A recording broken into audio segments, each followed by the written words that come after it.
حضرت ابن عباس رضی اللہ تعالی عنہ سے روایت ہے کہ نبی علیہ الصلاۃ والسلام نے فرمایا، قیامت کے دن اللہ تعالی اعلان فرمائیں گے، کہاں ہیں وہ لوگ جو اپنے کانوں اور آنکھوں کو مزامیر یعنی گانا اور آلات موسیقی سے بچا کر رکھتے تھے؟ پھر فرشتے ان کو مجمع سے الگ کر کے مشک و عنبر کی وادیوں پر بٹھا دیں گے، پھر اللہ تعالی کی تسبیح و تحمید سنائیں گے۔ سننے والوں نے ایسی آواز نہیں سنی ہوگی۔ گانا گانے اور گانا سننے کے 10 بڑے نقصانات۔ نمبر 1، دل میں نفاق پیدا ہوتا ہے۔ نمبر 2، انسان کی شہوت زیادہ ہوتا ہے۔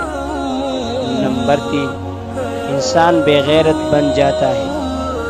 نمبر 4، انسان اللہ تعالی کا ناشکر بن جاتا ہے۔ نمبر 5، انسان اللہ تعالی کے ذکر سے غافل رہتا ہے۔ نمبر 6، گانا زنا کا سبب ہے۔ نمبر 7، گانا جہنم کے لیے بہترین ٹکٹ ہے۔ نمبر 8، گانا دنیا اور آخرت کی عذاب کا ذریعہ ہے۔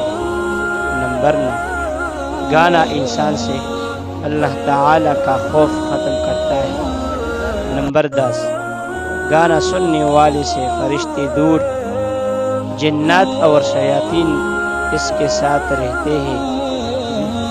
تمام ساتھی اس میسج کو ثواب کی نیت سے شیئر کریں، شاید کسی کے دل پر اثر کر کے گانا سننے سے توبہ کریں۔